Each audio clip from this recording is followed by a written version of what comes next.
오늘은 전도자의 삶 62가지 계속 알아보는 가운데 5가지 훈련 중에 현장 합숙에 대해서 알아보도록 하겠습니다.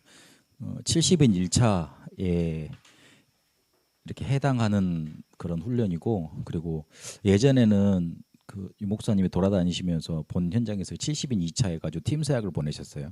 그리고 70인 3차는 같이 모여서 이렇게 미션을 받은 사람들 중심으로 해서 자격을 줘가지고 이렇게 메시지를 받게 하죠. 그 전체 이렇게 70인을 키워냈던 그런 제자들을 키워냈던 합숙, 그래서 현장 합숙, 그 현장에서 이렇게 직접 전도자와 함께 같이 동행하고 돌아다니면서, 그리고 그 집회에 있는 현장에서 각 현장에서 일어나는 역사들을 보고 훈련 받는다, 그래서 현장 합숙이라고 이렇게 말을 합니다. 언제 이렇게 현장 합숙이 실제로 성경에 시작됐냐면, 예수님이 3년 동안 현장에서 이렇게 합숙하시면서 함께 하셨는데, 그때 예수님이 120명의 제자를 키워내셨습니다. 근거가 어디 있습니까? 사도행전 1장 14절에 보니까 그들이 한 마음으로 이렇게 일심으로 기도했다 그랬는데, 11절까지 보니까 120명 정도가 이렇게 모였다, 그렇게 기록하고 있습니다. 예수님이 최소한 120명을 키워놓으신 겁니다. 그러니까 그랬으니까 그 사람들이 마가다락방에 모인 거죠. 누가 목숨 걸고 그렇게 모였겠어요. 그래서 최소 예수님이 120명은 이렇게 길러 놓으셨을 거다, 그 3년 동안에. 그래서 그걸 모티브로 해서, 그러면 그 사람들을 통해서 어떤 메시지가 전달이 됐는가, 그리고 그 사람들은 실제로 어떤 전략을 가지고 세계복음화를 했는가, 그리고 그 사람들은 어떤 그릇을 가진 메신저였는가, 그거를 확인하는 게 현장 합숙입니다. 그래서 사도행전 8장에 보니까 70인 제자에 속하겠죠. 사도는 아니었으니까. 평신도 집사 바울이 사마리아에 가서 이렇게 복음을 전하니까 사마리아에 있던 사람들이 일심으로 빌립의 말을 듣고, 그리고 이 사람들이 겪었던 문제들, 그게 치유받고 온성에 큰 기쁨이 있었던 그런 일들을 기억하고 있습니다. 그러고 난 다음에 예루살렘에서 사도들이 파송이 돼서 이렇게 복음 전하고 세례 주고 하는 일들이 사마리아에도 일어났죠. 그래서 오늘은 현장 합숙이라는 걸 이렇게 놓고 기도하고 또 말씀을 받아야 되겠습니다. 저번 주에 우리가 자유의 삶과 종의 삶이라는 제목으로 말씀을 받았습니다. 우리의 삶은 곧 신앙생활입니다. 그러니까 우리의 삶이 곧 신앙생활이 아니게 살아가기 때문에 하나님의 자녀는 자꾸만 문제가 생겨나는 겁니다. 그냥 우리는 예전처럼 되는 대로 살고 열심히 살고, 그 다음에 뭐 돈 열심히 잘 벌고, 그리고 안 아프면 괜찮은 거고, 돈 많이 벌어지면 좋은 거고, 그렇게 살아가는 그런 삶이 이제는 끝나버렸습니다. 그러니까 예전에는 돈에 노예되고 삶에 노예되고 성공에 노예되고 그리 살았거든요. 그거에서 끝났다는 말이에요. 그거 벗어나서 하나님이 주시는 힘을 얻고, 하나님이 주시는 뭔가 이렇게 능력을 붙잡고 하나님이 주시는 응답으로 살아가야 되는데, 그렇게 못 살아가니까 자꾸 갈등 생기는 거예요. 그래서 신앙생활을 하는데 자꾸만 자유자로서, 다 해방받은 사람으로서 사는 게 아니고, 자꾸만 예전에 살았던 것처럼 종으로 이렇게 살아가는 겁니다. 신앙생활은 어떻게 해야 되느냐? 말씀 따라 하면 됩니다. 말씀을 따라가면 됩니다. 그래서 신앙인은, 그리고 하나님의 자녀는, 구원받은 사람은 말씀을 따라가면서 그 말씀을 듣고 말씀 따라가다가 길을 잘 찾는 사람이 신앙인이고 구원받은 자고, 그리고 진짜로 언약 잡은 자라고 그러셨습니다. 그러니까 신앙생활은 말씀 따라가는 거예요. 따라가려면 잘 들어야 되잖아요. 따라가면서 길을 잘 찾으면 됩니다. 말씀을 기준 삼아 놓고, 하나님은 말씀을 주시면서 역사하시겠다고 약속하셨으니까, 그리고 우리가 말씀을 들으면 그 안에 들어가 있으면 살아나니까 말씀을 기준 놓고 말씀을 따라가야 됩니다. 그러면 신앙생활 잘하는 것이고 성공하게 되어 있습니다. 왜 그래도 되냐면 하나님은 말씀으로 세밀히 인도하시기 때문에 그렇습니다. 우리의 문제가 뭔지를 성경에 분명히 밝히셨습니다. 영적인 문제라고 밝히셨어요. 우리는 하나님을 떠나서 죄와 저주 당할 수밖에 없는 그런 상태 속에 있고, 그리고 사단이란 존재는 그걸 자꾸만 이용해 가지고 눈에 보이지 않는 영적인 문제를 자꾸만 우리 속에 가져다 주는 겁니다. 그래서 우리를 자꾸만 멸망시키려고 그래요. 하나님은 여기에 답을 주셨습니다. 우리가 영적인 문제에 빠졌을 때부터, 하나님을 떠났을 때부터 분명 답을 주셨습니다. 그게 뭐냐면 그리스도입니다. 성경에 있는 언약은 우리 인간이 절대 해결할 수 없는 문제 속에 빠져 있기 때문에 그거 해결해 주시겠다는 겁니다. 그거를 하나님이 뭐로 약속을 하셨냐? 그리스도로, 메시아로 약속을 하셨어요. 그분이 실제로 이 땅에 오신 겁니다. 그분이 바로 예수님이십니다. 이 언약을 제대로 붙잡을 때 우리가 말씀으로 세밀히 인도하시는 하나님의 인도를 따라갈 수 있습니다. 안 그러면 아무리 열심히 말씀 들어봐 본들 하나님이 가장 중요한 언약을 붙잡고 있지 못하기 때문에 딴 데 가 있게 됩니다. 말씀을 제대로 붙잡고 세밀히 인도받으면 하나님이 우리를 증인으로 세우신다고 하셨습니다. 아브라함을 세상의 중심으로 삼으셨어요. 아브라함이 뭔가 열심히 해서 이 아브라함을 축복하셔서 이 사람을 변화시키고 성화시켜서 하나님이 사용하신 게 아닙니다. 창세기 15장에 보니까 아브라함이 하나님을 믿음에, 아브람이에요. 아브라함이 아니고 아브람. 이름 바뀌기 전에 아브라함이 하나님을 믿음에 하나님이 그것을 의로 여겼다 그랬어요. 우리의 행실 보고 의로 여기시지 아니하고 우리의 응답 열매 보고 의로 여기시지 아니하고 우리가 뭔가 해놓은 업적을 보고 의로 여기지 않으시고 우리의 뭘 보고 의로 여기신다고요? 믿음을 보고. 우리가 정말로 하나님께 가져가야 될 건 다른 거 없어요. 믿음이에요.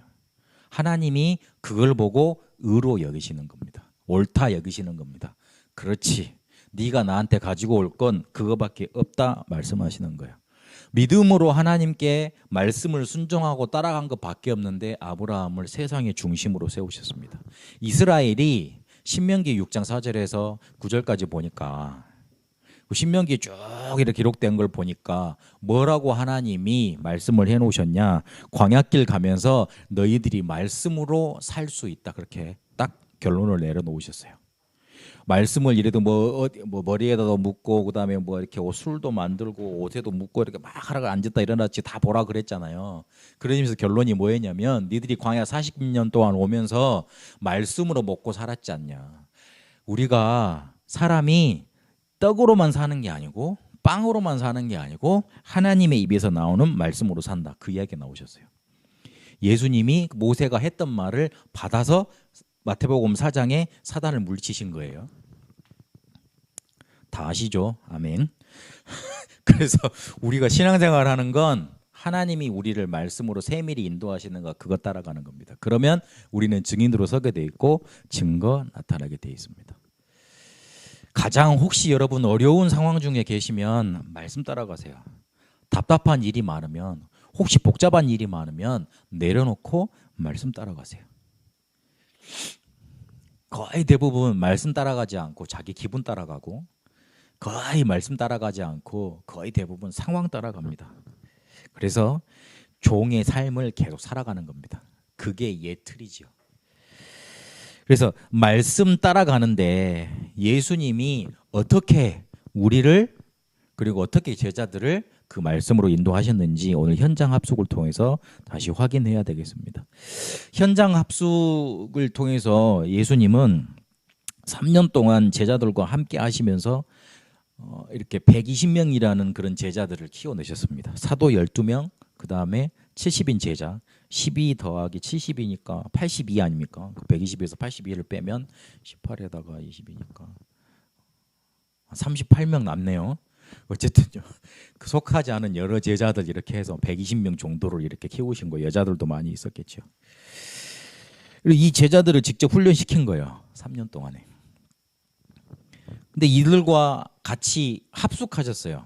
어디 학교를 지어놓고 돌아다니면서 조직을 크게 키우신 게 아니고 같이 함께 먹고 자고 그리고 막 자기가 슬프신 거, 막 외통하시는 거, 화나는 거, 그리고 기도하시는 거 그거 다 보이시면서 메시지 보는 눈을 열어주시고 그리고 이 사람들에게 전략도 알리시고 그리고 이 사람들이 그릇을 이렇게 자꾸 바꾸셔서 120명의 제자들을 키워내신 거죠. 어떤 메시지를 이들에게 남기셨냐면 성경 66권을 통해서 복음과 전도를 끊임없이 발견하고 전달하는 눈을 열어주셨어요. 그래서 70인 1차 가면 2박 3일 동안에 창세기부터 시작해서 저기 민수기 신명기까지입니까? 복음과 전도로 쭉 이렇게 확인합니다. 가서 이렇게 막 열심히 이렇게 막 노트에 적기 바빠요. 그래가지고 뭘 열게 만드냐면 내가 알았던 성경 뭔가 연대도 안 맞고 뭐 난제도 많고 그러는데 그러려고 주신 게 아니구나. 성경은 복음 때문에 주셨고 그거 전달하기 위한 전도 때문에 주셨구나. 그 눈을 열어가는 겁니다. 정말 신학을 제대로 하면 성경을 통해서 그리스도가 제대로 보이게 돼 있습니다. 그렇게 돼 있습니다. 그런데 대부분 신학은 잘못해서 뭘 많이 알고 성경을 잘 쪼개면 신학을 잘하는 걸로 알고 있습니다. 신학의 결론을 모르고 있는 겁니다. 우리가 정말로 성경 공부하고 막 훈련받고 하는 거는 이 눈을 열기 위해서 하는 거예요. 예수님이 구약을 다 들어서 내가 바로 그 구약의 성취자다. 그거를 그 제자들한테 계속 알려주셨어요. 근데 예수님이 돌아가시고 부활하시고 난 다음에 제자들이 엠마오로 2명이 내려가잖아요. 그 사람들을 모아놓고 그 사람들을 붙잡아 놓고 뭘 말씀하셨어요? 구약을 딱 펼쳐가면서 여기 메시아 예언되어 있지. 그 메시아가 바로 예수님 아니냐고 설명해 주셨어요. 근데 그 제자들이 그 말을 들으다 어떻게 됐어요? 마음이 뜨거워졌다 그랬어요. 성령의 역사가 일어났다 그랬어요. 근데 그거를 알리시는 겁니다. 그리고 뭘 알리셨냐면 생명운동이 계속 일어날 수밖에 없는 전략을 예수님이 전달하셨어요. 예수님이 하시는 비유 많이 나오잖아요. 뭐 이렇게 그 누룩 비유, 겨자씨 비유, 그다음에 천국 비유 이런 거 많이 하셨잖아요. 그리고 뭐 가라지 비유 이런 거 말씀하시면서 천국의 비밀을 설명하시면서 전도의 전략들을 생명운동이 일어날 수밖에 없는 전략들을 계속 전달하셨습니다. 그러면서 이 사람들이 그 메시지 보는 눈도 열고 세상 보는 눈도 열고 영적인 힘도 없는 기도도 없고 인격도 갖춰지고 전도 운동을 지속할 수 있는 사람들로 만들어 가셨습니다. 성경에 가장 전도 운동의 핵심이 되는 3가지 키 포인트를 예수님이 3년 동안 제자들한테 전달하셨어요. 메시지, 전략, 메신저. 이거를 제대로 하는 훈련이 이거를 한번 맛보자고 계속 하는 훈련이 70인 1차, 그 다음에 3차 그 합해 놓은 현장 합숙인 겁니다. 갔다 오신 분도 있고 가셔야 될 분도 있는데 놓고 계속 기도하시면서 인도받으세요. 우리 렘넌트들도 이렇게 인도받게 되기를 바랍니다. 현장 합숙이란 건 예수님이 제자들을 실제로 키울 때 70인 제자를 키울 때 실제로 3년 공생애 동안 하셨던 거 우리가 그대로 한번 체험하자는 훈련이다. 그렇게 보시면 되겠습니다. 예수님은 그렇게 제자를 훈련했을 뿐인데 그 제자들을 통해서 뭐가 됐냐면 복음이 계속 증거됐습니다. 예루살렘에 복음이 증거되기 시작했습니다. 성령이 임하면 권능받고 땅끝까지 증언되리라는 그 언약을 붙잡고 기도했는데 성령 역사 일어났잖아요. 성령 역사가 일어나니까 어떻게 됐습니까? 안전병이 일어나고 그리고 공의에 당해서 오직 예수가 그리스도고 다른 이로서는 구원받을 수 없다고 예수 그리스도의 유일성인 전파가 되죠. 그러면서 유대 전 지역에 이 복음이 증거되면서 제사장의 큰 무리도 돌아오고 제자들이 일어나게 됩니다. 그런데 그러면서 스데반이 순교하고 핍박이 막 일어나죠. 흩어지면서 사마리아까지 이르게 됩니다. 사마리아에 이르는데 빌립 집사가 가서 복음 전하니까 귀신들이 떠나가고 중풍병자가 낫고 그리고 이 사람들이 앉았던 사람들이 막 일어나고 그런 기적들이 일어납니다. 그러면서 땅 끝까지 복음이 증거되는데 최초의 선교사가 파송이 되고 마게도냐까지 이르게 되고 그리고 로마까지 이르는 복음이 증거되는 일들이 자꾸만 일어났습니다. 예수님은 3년 동안 제자 120명 키웠는데 그중에 70인 요원 확실히 키우셨는데 그중에 또 사도도 특별히 또 훈련하셨는데 또한 다른 제자들도 키우셨는데 그 제자들을 통해서 무슨 일이 일어나느냐? 복음이 증거된 일들이 계속 끊임없이 일어났던 겁니다. 우리가 합숙을 제대로 받으면 우리가 훈련을 제대로 받으면 그런 일들이 우리 속에도 계속 일어나는 거예요. 혹시 복음 증거되는 일이 계속 안 일어난다? 다시 가고 또 훈련받고 계속 들어가는 거죠. 그래서 우리는 자꾸 뭘 해야 되냐면 예 틀을 깨고 새 틀을 보는 그런 응답 속으로 자꾸 가야 되겠습니다. 예 틀은 깨고 새 틀은 봐야 됩니다. 옛날 거는 버려버리고 새 틀은 봐야 돼요. 말씀의 역사부터 체험하면 됩니다. 그걸 보고 이전 캠프 그러는데 우리의 중심이 성령 중심으로 그리고 말씀 중심으로 현장 중심으로 바뀌면 됩니다. 다윗을 축복하실 때 하나님이 그 중심을 보셨다 그랬어요. 우리가 이 언약을 붙잡고 언약의 역사가 일어나는 성령의 역사가 일어나는 중심으로 들어가면 돼요. 그러면 말씀이 확실해집니다. 그럼 말씀 중심 돼요. 그러면 현장에 가면 현장에 생명운동 자꾸만 일어나게 되어 있습니다. 그게 바로 현장 중심입니다. 그러면 먼저 응답 자꾸 받게 되어 있습니다. 전도하기 이전에 뭔가 일 이전에 먼저 응답 받게 되어 있습니다. 그러면서 미션이 확실해집니다. 내가 어디 가서 뭐 해야 될지 확실해진다는 거예요. 그러면 내게 주신 절대 언약 잡혀지게 돼 있어요. 그러면서 보이는 게 새로운 틀입니다. 사람을 치유하고 사람을 서밋 만들고 그리고 실제로 제자를 세우게 돼 있습니다. 예수님이 하셨던 전도운동, 성경에 나타나신 3년 공생애 동안 제자들을 통해서 가르쳐 놓으셨던 전도운동 지금 우리가 그대로 하고 있는 겁니다. 그래서 그거 할 수 있도록 어떻게 그게 구현이 됐냐, 어떻게 실현이 됐냐 그걸 확인해 보는 거예요. 그래서 그 앞서 가는 거예요. 그래서 자꾸만 단계를 밟아 올라가면서 훈련받는 거예요. 예 틀은 완전히 버려버리고 새 틀 속에 들어가시기 바랍니다. 가장 좋은 게 훈련 들어가는 거예요. 가장 좋은 게 말씀 받는 거예요. 가장 좋은 게 하나님이 주시는 힘을 최대한 얻는 거예요. 그걸 통해서 예배 통해서 힘을 얻으시고 말씀 따라가게 되시길 바랍니다. 더 이상 종의 삶에 얽매여 있지 말고 하나님이 우리에게 주신 새 틀 자유인의 삶이 여러분 속에 넘쳐나게 되길 바랍니다. 살아계신 하나님, 예수님이 3년 공생애 동안 하셨던 현장 합숙 속에 우리도 있게 하여 주옵소서. 이미 우리를 그 운동하시게 하시려고 성경적인 전도운동하게 하시려고 부르셨으니 하나님 우리 통해 베트남이 살아나고 실제로 우리 현장에 살아나는 응답의 문이 열리게 하여 주옵소서.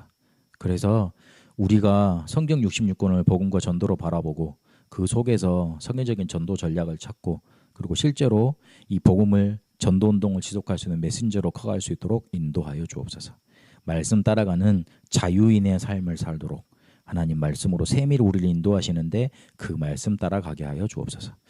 이제는 우리 주 예수 그리스도의 은혜와 하나님의 살아계심과 성령님의 역사 인도하심이 오늘 예수님이 이뤄놓으신 현장 합숙 인도 따라 그 말씀 따라 하나님이 원하시는 메시지와 전력과 메신저로 인도받기를 원하는 우리 세상교회 모든 성도들과 베트남과 한국이 이제와 영토록 항상 함께 계실지어다. 아멘.